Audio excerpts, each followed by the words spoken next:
دعائے کمیل میں یا مولا حسین کی دعاؤں میں آپ دیکھو کہ مولا حسین کیسے بول رہے. اور امام علی کی جو مناجات جو مسجد کوفہ میں میرے مولا پڑھتے تھے، عجیب مناجات ہے دوستو. یہ مناجات ہر کتاب میں ملے گی. ذیشان حیدر جوادی کی مرحوم کی کتاب میں بھی ہے، مفاتیح الجناح میں بھی ہے. ایون تم گوگل کرو گے مناجات امام علی، آپ سوچو علی بے نیازوں کا بے نیاز ہے. علی کو مانگنے کی ضرورت نہیں ہے، لیکن آپ خواہش ہے میری یوتھ سے کہ گوگل کر کے یہ مناجات نکالو. عبادت دیکھو علی کیسے کر رہا، کس انداز سے اس کی بارگاہ میں جا کے یہ مناجات کہاں کرتے تھے. اللہ ہم کو مسجد کوفہ کی زیارت نصیب کرے. جب آپ مسجد کوفہ میں جا کے امام علی کی اس جگہ پہ کہ جب میرے مولا کو 19 رمضان کو ضربت لگی تھی، جب آپ اس سے باہر نکلتا، ہر ضائع نکلتا رائٹ سائڈ پہ فوراً مڑ جاتا. کیوں مڑتا رائٹ سائڈ پہ؟ سامنے جناب مسلم ابن عقیل کا روضہ ہے. اللہ ہم کو جناب مسلم کی زیارت نصیب کرے. سامنے ان کا روضہ ہے. بس میری طرف دیکھو، یہ مولا کا روضے کا دروازہ ہے جناب مسلم کا. بس جیسی دروازے کے قریب تم پہنچتے، رائٹ سائڈ پہ پوری مسجد کوفہ ہے، رائٹ سائڈ پہ ایک محراب ہے کہ جہاں پہ بتایا جاتا کہ یہ وہی محراب ہے، یہ وہی جگہ ہے کہ جہاں رمضانوں کی راتوں میں، شب جمعہ کی راتوں میں میرا مولا آ کے اللہ سے مناجات کرتا تھا. مناجات امام علی یہ ہر جگہ ملے گی. صرف پڑھ کے دیکھو تمہاری زندگی کیسے بدلتی کہ علی جیسا بندہ کہ جو اس کی ہر چیز جس کے قبضے میں ہو، زمین اور آسمان کا مالک جو ہو، جس کی محبت ایمان، جس سے بغض کفر و نفاق، بغیر اس کی محبت کے کچھ ہونے والا نہیں ہے، وہ علی اللہ کی بارگاہ میں جا کے بول رہا کہ پروردگار تیری بارگاہ میں وہ آیا ہے جس کے دامن میں کوئی عمل نہیں. ہم کہتے ہیں، میں جو بول رہا میری باتوں پہ تھوڑا غور کرو، غور کرو. What I'm saying، کبھی یہ مت بولو کہ لکھنؤ کا سب سے زیادہ پائے، سب سے زیادہ نیک انسان میں ہوں. آپ بولتے نہیں، لیکن ہمارے ذہنوں میں شیطان ڈالتا کہ تم تو اتنے نیک ہو، تم نے تو اتنے کام کیے. دعا یہ کرو کہ جو کیا ہے وہ قبول بھی ہو جائے. اس لیے کہ کتنی ملاوٹ ہے معلوم ہی نہیں. انسان کی فطرت ہے کہ کبھی کسی سماج میں، معاشرے میں، پارٹی میں لوگوں کے ساتھ بیٹھے تو ہر آدمی تعریف کرے اس کی. یہ میرا نیچر ہے، یہ ہماری فطرت ہے. تعریف سب سننا چاہتے ہیں اپنی. تم لوگوں سے تعریف مت سنو، اس سے سنو تعریف. دعا یہ کرو کہ اللہ تمہاری مدح کرے. یہ میں یوں ہی نہیں بول رہا، اللہ بولتا تم میرا ذکر کرو میں تیرا ذکر کروں گا. تسبیح تسبیح تسبیح تسبیح، اللہ کی تسبیحات پڑھو. وہ عبادت بہترین عبادتوں میں سے ایک عبادت ہے. اگر کوئی یا حیو یا قیوم پڑھے کہ تو ہمیشہ سے ہے اور ہمیشہ رہے گا، تو بیماریوں سے بچو گے، میجر ڈیزیز سے بچو گے، زندگی میں برکت ہوگی. کیا جا رہا؟ 2 جملے، یا حیو یا قیوم. یہ عجیب عبادت ہے اللہ کی. اس کی تسبیح پڑھتے رہو، جتنی دفعہ چاہے پڑھو. جتنا تم ذکر الہی کرتے نا، اتنا تمہاری زبان میں اثر ہوتا، اتنا تمہارے منہ سے خوشبو آتی، اتنا تمہارا چہرہ نورانی ہو جاتا، اتنا تمہارا ویژن بڑھ جاتا، اتنا تم ملائکہ میں قریب ہوتے. ملک بھی یہ بولتا، ملائکہ یہ بولتے یہ وہ بندہ ہے زمین پہ جو صرف اللہ کی عبادت کرتا ہے، جیسا وہ لوگ کر رہے ہیں. اور ہمیشہ میں بار بار بول رہا، واسطہ معصومین کا دیکھ کے دعا کرنا. کوئی عبادت کرو معصومین کا واسطہ دو. صرف تسبیح پڑھے تو معصوم کا واسطہ دو. بہترین واسطوں میں بحق فاطمہ و ابیہا و بالوا و بنیہا.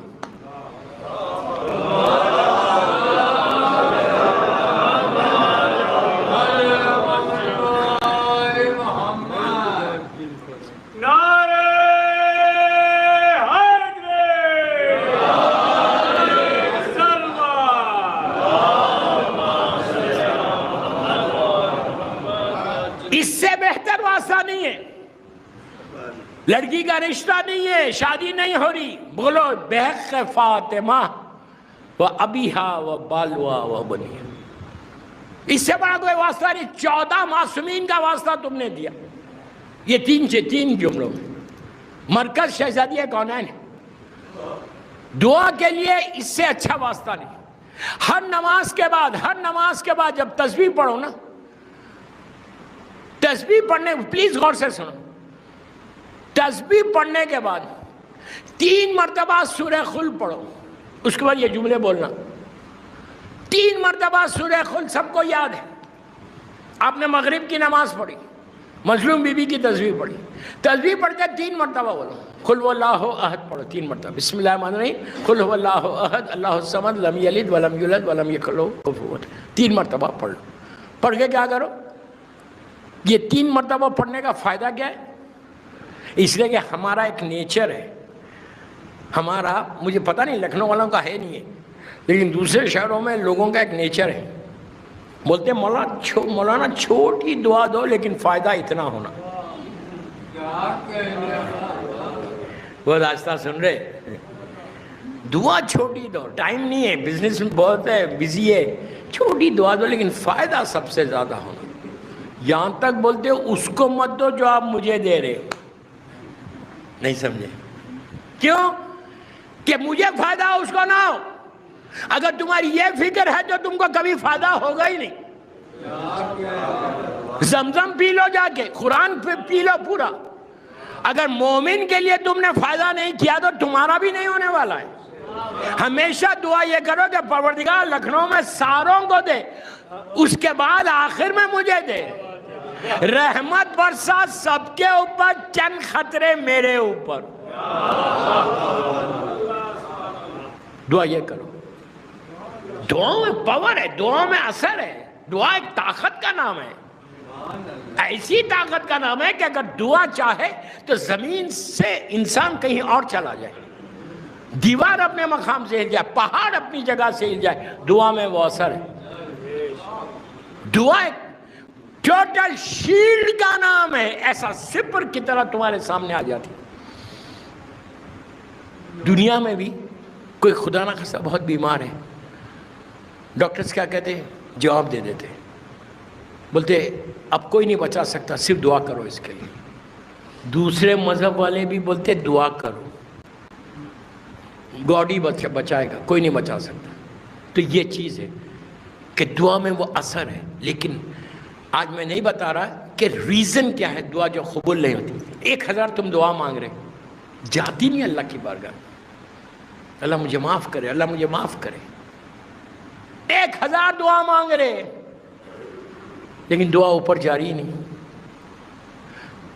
یہاں پہ میرے مولا کا جملہ، میرا جملہ نہیں، میرے مولا کے پاس آ کے ایک شخص نے کہا مولا میں اتنی عبادت کر رہا، اتنی دعائیں مانگ رہا، اللہ بول رہا کہ تمہاری آواز سنتا ہوں، اللہ بول رہا کہ میں تمہاری دعاؤں کو سنتا ہوں اور قبول کرتا ہوں، میں ہر وہ عمل کر رہا لیکن میری دعا پوری نہیں ہو رہی۔